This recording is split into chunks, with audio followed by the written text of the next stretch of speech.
First off, Nathan, why the hell are you making that Tyler Warren trade? I'm sorry, and I feel terrible. I'm in shambles. You no longer have the ability to call out collusion in this league. Hey everybody, checking in on Friday here. Nico Collins just got ruled out. This is what I expected. I mean, I was hoping all week thinking that he could possibly play, but with the Monday night game. So we're going to be without Nico, and I'm going to have to go dumpster diving on the waiver wire. I've been shopping Nico all week.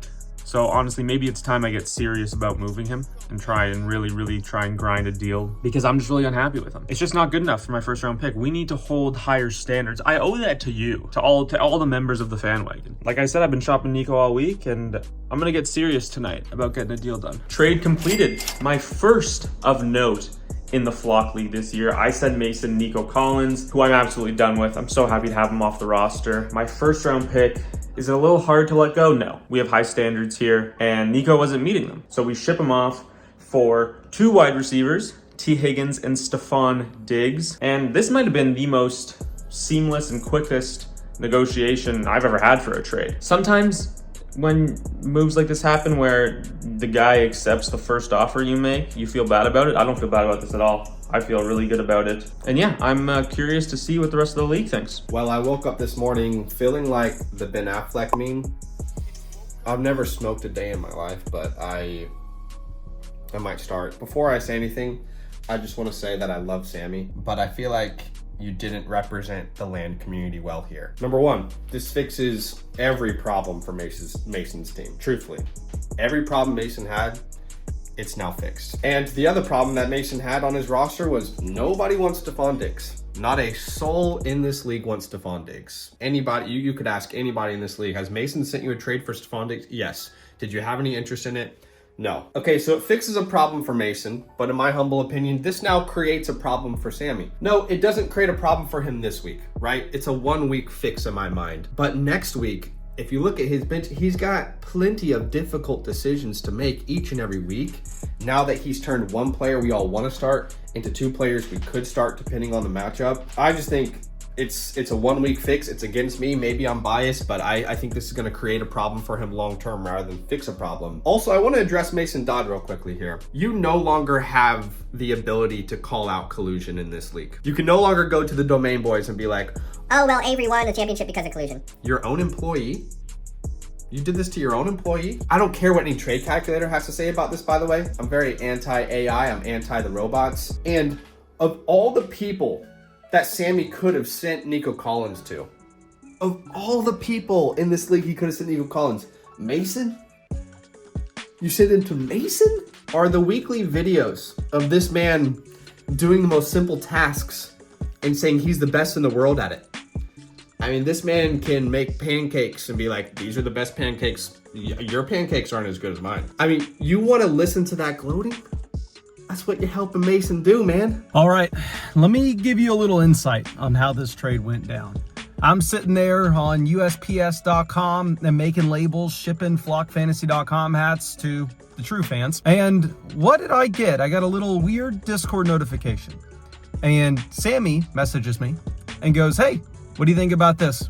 T. Higgins, Stephon Diggs for Nico Collins. I go on a little site called FlockFantasy.com. I search where all the creators have Nico Collins in their rankings, throw it into the trade calculator, include the player I'm going to pick up off the waiver wire. It goes, oh, I'm going to slightly win this deal. And I look at my matchup. Of course, I have like a 90% chance to win. I'm the team of destiny. I'm going up against Nick, the freaking editor. And I go, yeah, this accomplishes a couple different things. 1, it makes my team better in the long run. 2, I'm not going to have to lose this week. I can get through the Nico concussion because, again, I'm the team of destiny, best team in the league. And 3, ooh, you know who's been chirping? Mr. Zachary Savage. So I went, oh, my first gut reaction to Sammy was, oh, is this going to help you beat Zach this week? Yes, it is. Oh, is it going to help me win the championship? Yes, it is.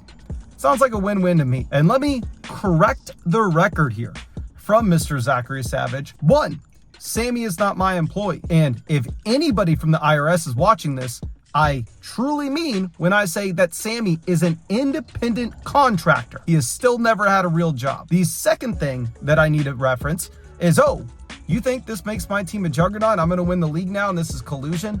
Well, buddy, I can go on a little site called flockfantasy.com, pull it up, and you have Nico Collins ranked wide receiver 17. You are crying because I traded a wide receiver 2 with T. Higgins, a wide receiver 3 with Stephon Diggs by your own rankings, for a mid wide receiver 2 with Nico Collins by your own rankings. Don't you think that if that's how you feel, you should have Nico Collins ranked higher than wide receiver 17? But this message goes out to everybody in my league. I was embarrassed. We were embarrassed in front of the entire world last week when we lost to Badake. We are now sitting at 5-2 in the second spot in this league. Is that acceptable? No. I'm walking down the grocery store aisle and I just hear all of a sudden, oh, Mason, what the hell's going on in the Flock League? How have you lost 2 weeks? I thought you were the best at this.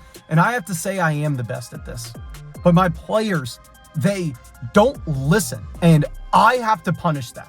Some people lead by love. Some people lead by fear. So Cam Scattaboo, you're gone. T. Higgins, you're gone. Stephon Diggs, you're gone.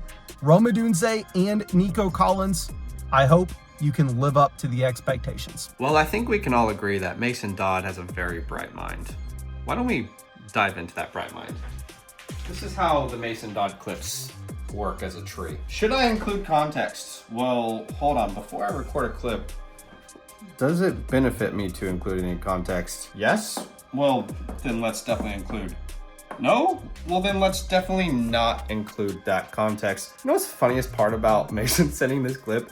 Is he's literally sending a clip of my rankings that are in tiers. So the player at the top of the tier and the player at the bottom of the tier, those are bucketed values, meaning I value them very similarly. So thank you for showing people that I think Nico Collins can be as high as a wide receiver 11 rest of season. It's weird that you didn't include the context of where I have T. Higgins and Stephon Diggs ranked.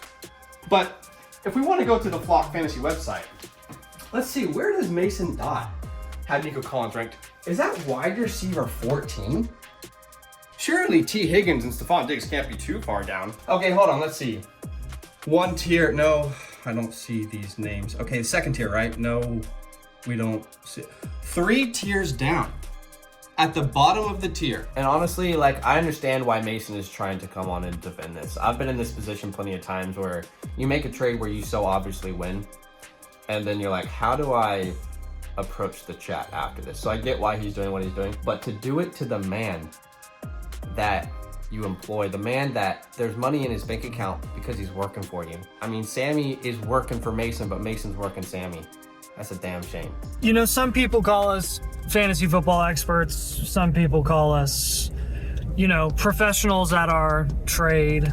Some people call us geniuses. Some people call us idiots. And the reality is, in the profession of fantasy football content, we are no more than just straight addicts. We are addicted to not just the game of football. We are addicted to the game about the game of football, and we make trades just left and right. The trendsetter this week was me, who made a pretty fair deal. I did what I needed to do. And since that trade has been done, there have been 3 more trades that have gone down in the 48 hours since.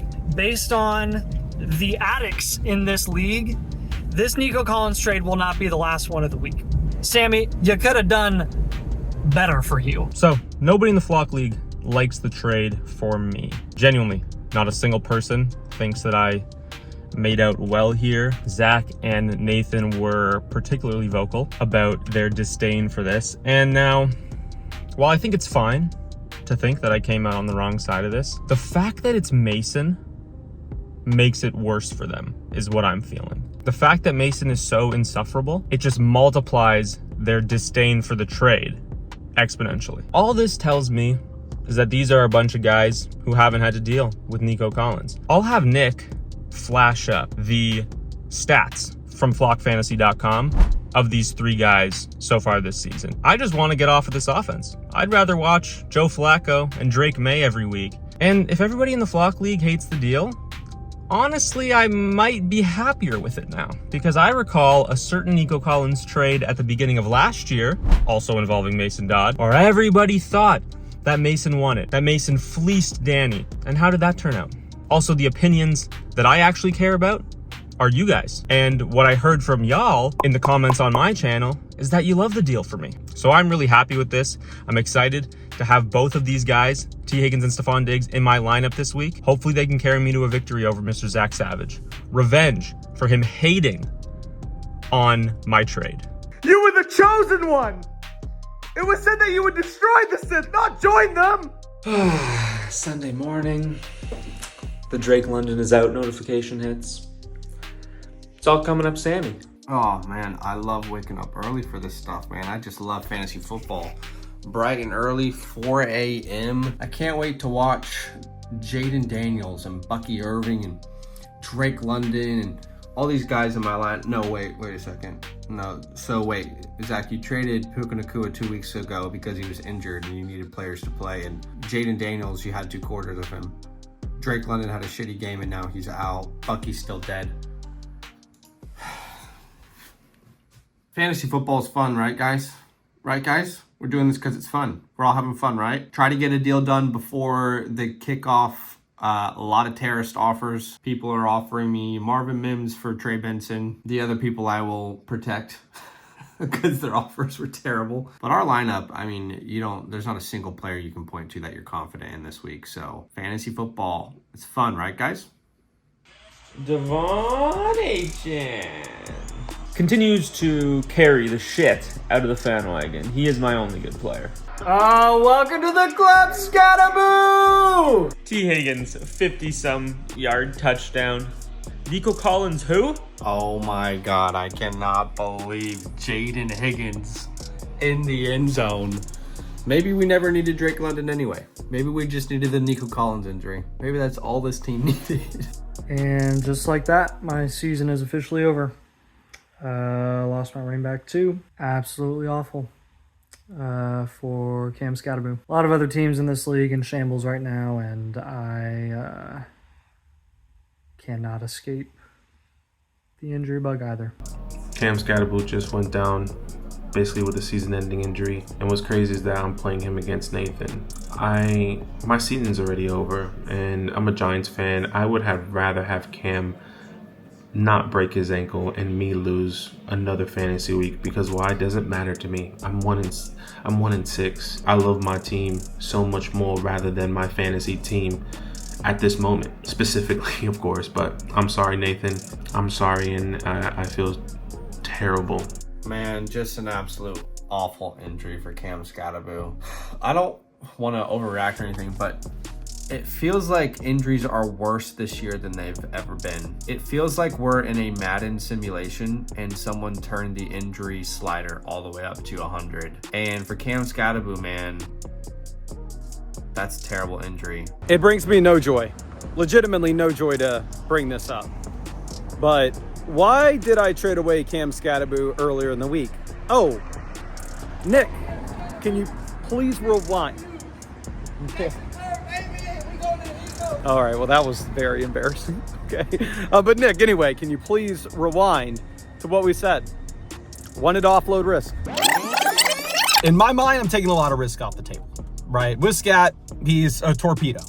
He uses his head as a weapon. Look, there are some unwritten rules to fantasy football that I think most of us know. Most of us, I say most of us because I don't think Mason Dodd knows them. And one of those unwritten rules is just to be a good human being. You just don't victory lap injuries. But Mason found a way. He found a way to do it. There he is, fellas, right on cue. Cornball Mason knew all along that Cam Scataboo was going down. Nick, I want you to play the clip of me saying earlier this week that Mason has only benefited from injuries, because this dude is the luckiest motherfucker I've ever met in my life. But for some reason, just the way that Mason's season has gone so far, if you look at Mason's roster, guy hasn't had one injury, nothing has gone wrong for his roster. The fact that he trades Cam Scataboo away the week he blows his ankle out is absolutely insane to me. So I go and check the drive the first thing after the Cam Scataboo injury, and shocker, we got Mason in there tapping his noggin like he knew that Cam Scataboo's ankle was going to split in half. Nice. Just like in the NFL, they say, you know what, you have to go into the next play, you have to put the bad play behind or the emotions aside, and that's exactly what I'm doing.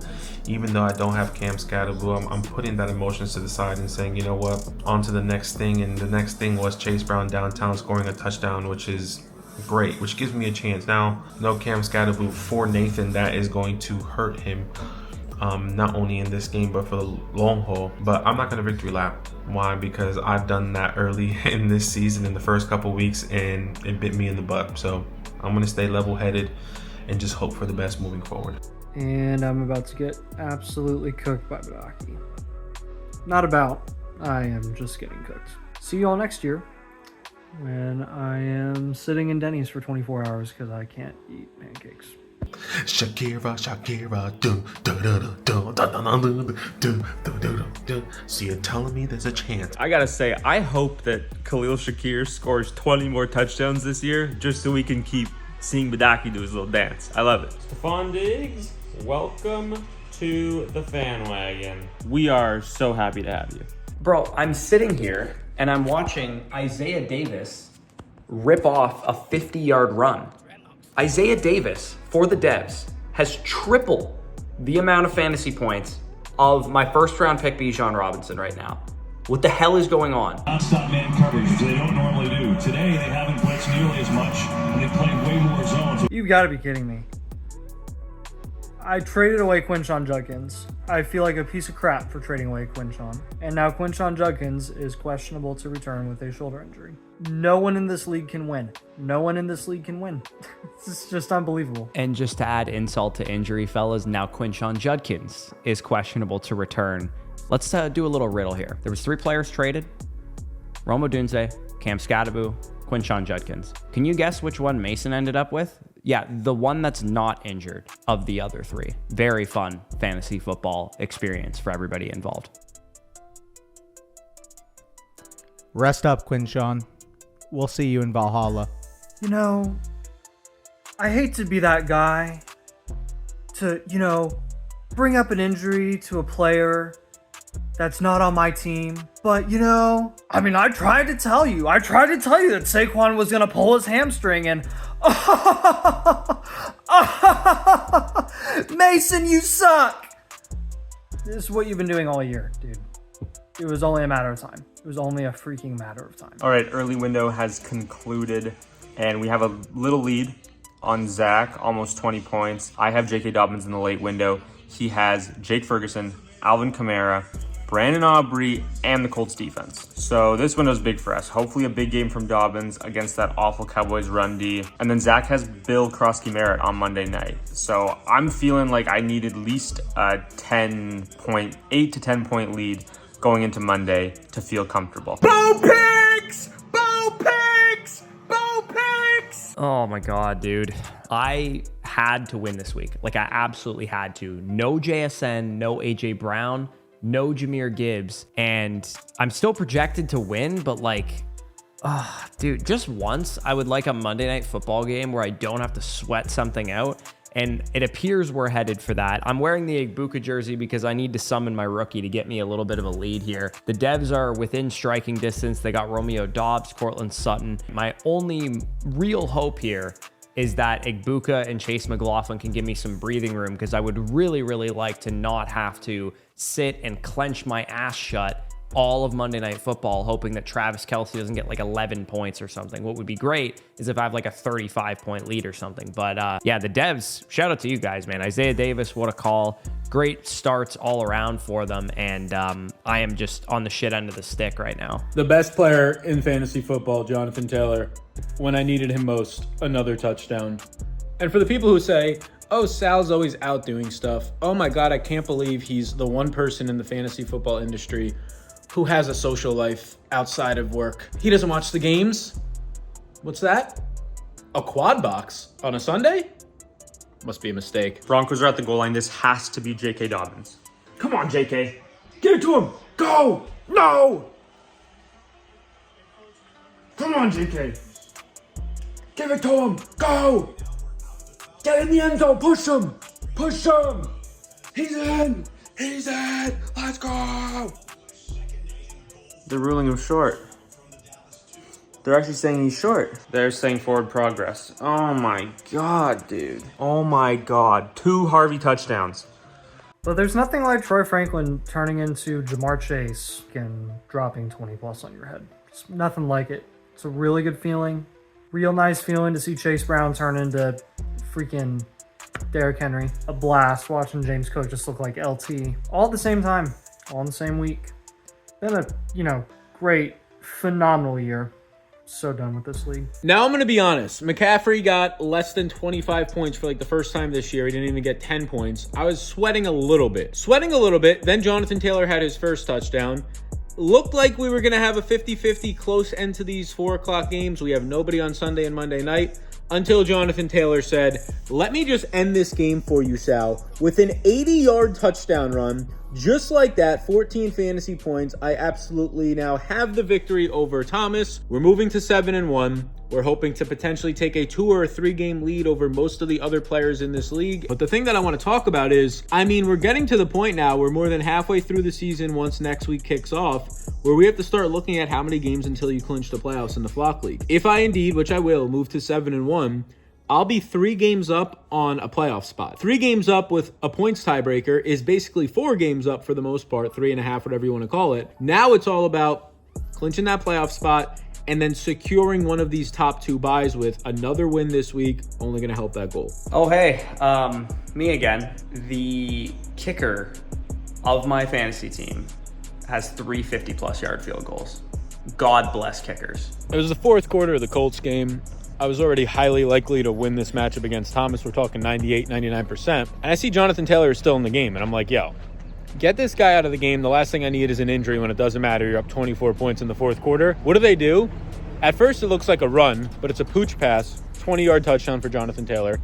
He now has 3 touchdowns, I think, in 4 games this year. He almost has 40 fantasy points. So even on a day where McCaffrey doesn't reach 10 points, if there was questions and doubts about, oh, this team is only 2 running backs that Sal has, with Trey McBride on bye and Christian McCaffrey doing nothing in fantasy today, we're still going to drop 140 fantasy points.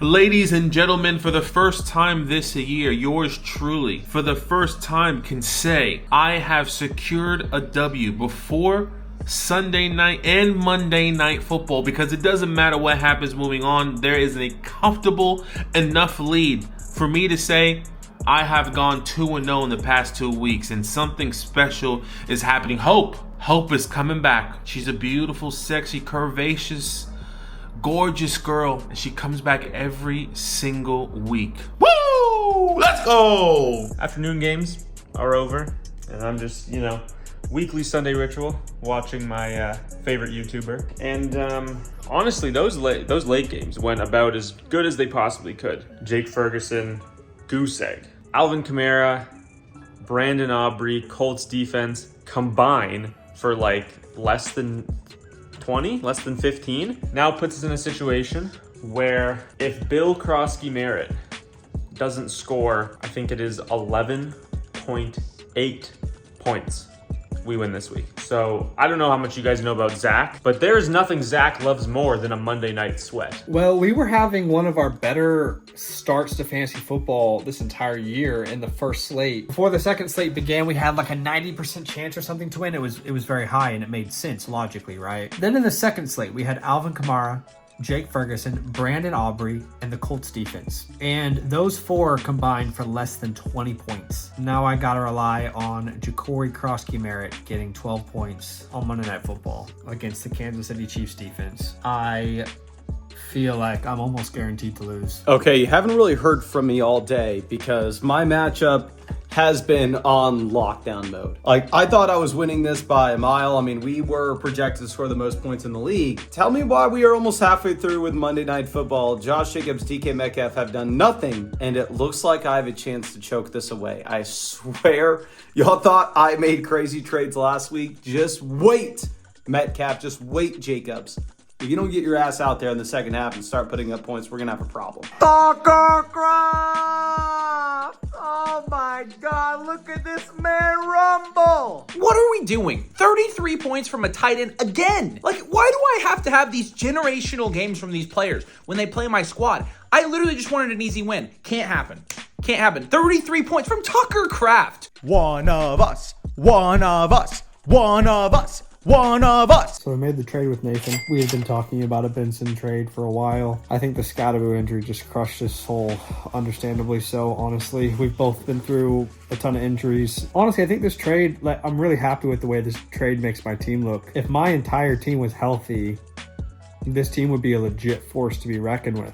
Just nobody's healthy. So it's Monday morning, and the Devs gave me a nice little sweat last night. Romeo Dobbs and Cortland Sutton, I was really worried they were going to close that gap, but shout out to my kicker for ripping up a 17 bomb and making me feel a little bit better about our win today. Travis Kelce, if he goes beyond 25.05 fantasy points, I would lose tonight. Looking around the league, it looks like Zach and Sammy are in a fight. Avery should hold on against Danny. It looks like he's going to stay above me in the standings, going to 5-3 as well. Badake, shout out, climbing out of the basement with another win, and Nick is going to drop to last place in the league here. Mason looks like he will hold on and stay in second place, and then Sal widening his lead in first place there. So it looks like we're going to be in fourth place, assuming we hold on tonight against the Devs, and setting up a big matchup against the suddenly 2-0 in the last 2 weeks Badake going into next week. I think it's important that we further discuss what's at stake tonight. Not only is it a 4-4 record, with the loser falling to 3-5. But Monday night specifically is really important here. It's been talked about how Zach has had a Monday night sweat so many times this year, and it's crazy how it's been. I don't think you guys fully understand the pain on Monday that this guy has been through so far this year. This is going to be the 6th week out of 8 where Zach has had a Monday night sweat. So it's safe to say Monday nights have not been kind to Zach, and we just need that trend to continue. Okay, so second trade between Zach and I goes down in the Flock League within 24 hours, and I know how exciting two guys that are not going to be in the playoffs making trades, but there's a whole backstory behind this. Basically, heading into Sunday, Drake London, like an hour before the game is declared to be out. So I, try to be cute, and I'm like, okay, let's flex Darnell Mooney instead of Xavier Worthy. The day progresses, Badake is cooking me, I'm in shambles, I lose Cam Scottaboo, and the rest is history with the first trade, right? I have to make this move to get like some semblance of an upside shot at running back with Benson long term. What people don't realize with the negotiations in this trade is for about 4 hours I was trying to convince Zach to move Worthy instead of Addison. Then we get to the end of the games on Sunday, and Zach is now in a position where he's 12 points away from a victory, and he has JCM in his flex spot. So we essentially come full circle back here where Zach is like, okay, I'm actually in a position to win. And am I really going to depend on JCM over Xavier Worthy, who's just in a better offense? We'll see if the bet pays off, but he changes his mind, which I totally respect. He's trying to go for the dub. He's trying to take the upside shot tonight. So people are saying that this is a desperation move by me to trade for Xavier Worthy. Absolutely. Of course. How could you read it any other way? Yes, it's a desperation move. There's no question about it. Look, I prefer Addison over Worthy rest of season. Of course it's a desperation move, guys. The difference between being 3-5 versus 4-4 cannot be overstated. I don't know how anyone who has watched the Commanders, and I say this as someone who loves them, can convince themselves that there are any signs that this team is going to do well tonight. Remember how the Dallas Cowboys fell apart this week? They looked like absolute dog shit. That's the team that dog walked us last week, okay? It's just, there's too much buffoonery and potential fuckery going on for me to rely on JCM tonight, unfortunately. I need 12 points, and my confidence is higher in Worthy doing that because Worthy can do that on one touch. And yeah, I will be absolutely furious if I end up looking like a fool and Bill ends up putting up 12 points. I think we have to do this. So, is what it is. Let's wrap. Zach makes 2 last-minute trades to try to stay in this. First off, Nathan, why the hell are you making that Tyler Warren trade? Literally no idea what it accomplishes. You're just bailing Zach out. And then you actually have him bailing on Ja'Cory Cross-Merritt. Smart move. And Zach trades for Xavier Worthy to start tonight. I'm rooting for the fan, but the funniest outcome possible would be Xavier Worthy under 12 points and Ja'Cory Cross-Merritt over. Danny has Isaiah Pacheco, and my wide receiver is lined up at running back right now. Danny can't even get his guy on the field. My wide receiver is taking his running back snaps. That's brutal, Danny. That's brutal, buddy. Xavier Worthy has 3.7 points at halftime. One play where he caught a 27-yard pass. Rooting for a player to do poorly is so much less fun. So let's just have another half just like that. And then I can just go to 500, 4-4, and just sleep well. Oh, this is great. Kelsey touchdown. There's a small chance that the Devs pull up this upset over Corey. And y'all know if FSE doesn't have any haters, that means I am dead in the grave. So I'm rooting for the Devs here. And I don't know how many points they need. Let's just figure this out together. They were down by 11. I mean, they came into this game with no shot. And yeah, now they just need 3 more points. Let's go, Dev team.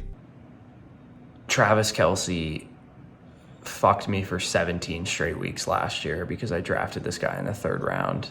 And now I'm up 25 points coming into tonight, and the guy is 21.9, and there's still a full quarter of football left. I fear the Dev team may cook me here. This could be done. I'm in shambles. Okay, there's a quarter left. I have a 5.5 point lead. The Chiefs are up 14. They do not need to throw the ball anymore. Isaiah Pacheco, Kareem Hunt, Brashard Smith, I don't care. Run the ball. This is the biggest drive that we've had so far this season. It's the 4th quarter right now. You have Zach 3 Xavier-worthy points away from taking down the fan. You have the Devs 3 Travis Kelce points away from taking down Corey. Honestly, I'm rooting for Kelce. I want the fan and I want the Devs to win. You know, I'm rooting against every creator that's not yours truly. Well, it looks like this is in the books, unfortunately. JCM 2.5 points, kind of what I thought was going to happen. Xavier Worthy, we needed 1 more catch. Yeah, it's going to be another loss. I'm thinking about all the things that could have happened where we could have won this game. If Jake Ferguson could have given me a single catch, if the Colts could have not given up 1 garbage time touchdown, but ultimately, it is what it is. So Zach just lost by 1 point after making the trade for Xavier Worthy to plug into his lineup this week. I think we should probably all be calling Zach and making sure he's okay. Maybe we ping Badake and Badake can go over there and check on Zach. Zach, just remember, it's not always as bad as it seems, man. You know, you've got a lot of things to live for in this life. You know, you've got your hats and the kangaroos there and such. So just know that this is still better than the alternative, and everybody here loves you, Zach. We love you. Take it one day at a time, one step at a time, man. Ladies and gentlemen, what a sweat. The worst way to watch football. The absolute worst way to watch football. That sucks. But we hold on for the win. Respect to Zach, GG's. As for the fan wagon, we are 4-4. We're in the hunt for the playoffs. We need the strength and power of the people behind the fan wagon going into week 9. Let's go. Holy crap, dude. That took years off of my life. Honestly, I survived. We're going to 5-3. I'm watching Shohei Ohtani do otherworldly shit to my Blue Jays, simultaneously clenching my ass cheeks shut for Travis Kelce to not catch another pass. After that touchdown, I thought I was a goner, man. We survived. We're on to week number 9. We're 5-3. We're going to be 4th in the standings, and I think we're in really good shape. But that was scary, man. That was friggin' scary. You know what we don't spend enough time doing? Reflecting on my greatness. Like, let's go back and let's look. Yeah, maybe Badake beat me last week. Well, apparently Badake is one of the best teams in the league now. He just scored the most points in the league. So we decided to shake some things up. We trade the combination of Cam Scatterbu, T. Higgins, and Stephon Diggs for Nico Collins and Rome Odunze. Maybe you can call me Houdini. Maybe. I had a little bit of a bad feeling because Cam Scatterbu is now effectively a 0. So if we just revisit those trades, we sent Stephon Diggs and T. Higgins for Nico Collins and Rome Odunze. Team of Destiny, way the hell up, 6-2. And this is when our battle really begins. All right, week 8 is officially in the books, and we have 2 heartbreaking losses and 1 upset of the week. And let's get straight into the matchup. Going into the first heartbreak, Bush versus the Devs. The Devs lose by just 3 points. They needed Travis Kelce on Monday night against the Washington Commanders to get 2 more catches and it just didn't happen. And Bush takes on the W. He's going to be advancing to 5-3, where the Devs are falling to 4-4. The second matchup, short and sweet. Thomas, the editor, versus Sal. Sal, what an absolute juggernaut. Mason Dodd versus Nick, the editor. I'm sorry, Nick. There's just nothing happening for your team. Mason advances to 6-2, and then Nick falling to 1-7. Avery versus Danny Ladd, over 150 fantasy points there. He is the highest scoring of the week. Avery advancing to 5-3. All right, our next matchup, which is our second heartbreak of the week. My co-host Zach versus Sammy Stack. Zach falls by losing to Sammy by 1.5 fantasy points this week. It is so rough, so tough for him. Look, he trades for Jordan Addison, Tyler Warren, and all these other players throughout the week. Then he trades Jordan Addison away for Xavier Worthy because he had JCM in the lineup, and Xavier Worthy drops 10.3. Man, that is a heartbreaker. All right, going to the last matchup of the week. That is yours truly versus Nathan Schmidt. And this is also the upset of the week. I take home the W. I am 2-0 in the past 2 weeks, which is so exciting, meaning I am no longer on the bottom of the leaderboard. And hey, that means I'm only 1 game behind not being last in the league as a creator, because I don't want to be at Denny's. And recapping the league standings after week 8, Sal is at the very top by himself, essentially securing himself a bye week in the playoffs. Mason at 6-2, who is also essentially securing himself a bye week as well. Now we have Avery and Bush, who are both 5-3. Then you have the guys that are sitting all tied in Danny, Thomas, and Sammy, who are 4-4. Then Nathan and Zach are both 3-5. Now that is pretty crucial to me. Why? Because I'm now 2-6, and that means I'm only 1 game behind them, getting away from the bottom and not going to Denny's as the creator. And then obviously we have Nick at 1-7. So anything is possible. There is still hope out there. If you are 1-7, 2-6, you can still make the playoffs. You just have to go perfect. Good luck. This one goes out to Nick. After Rashee Rice's 24th point of the night, I can't thank you enough for giving him to me, because I really wanted to win this league again. And getting 15 points every time Mahomes throws to Rice for a touchdown, there's no better feeling in the world. So shout out to Nick. I love you, buddy. I'm sorry you had to sell him. Shout out to all the people who said I lost that trade too. Did you really think I was going to make a trade that I would lose?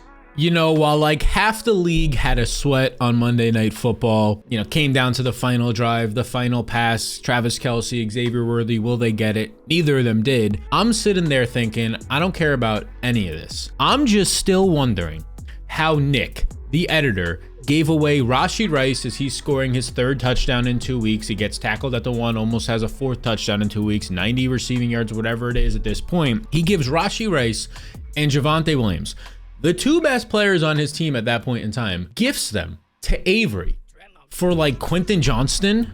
What do we... Nick is going to be in the loser's toilet bowl game.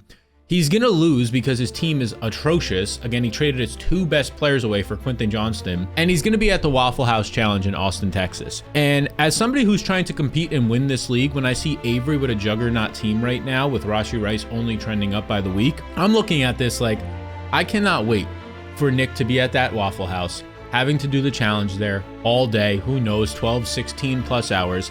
I might hire a homeless guy, pay him to just sit right next to Nick and bother him the entire time. I'll pay him double the pay if he doesn't take a shower for 2 weeks and just absolutely stinks, because I'm so frustrated with Nick just gifting his 2 best players to Avery right now. He deserves to lose this week. He deserves to lose every single week up until the toilet bowl, where he also deserves to lose.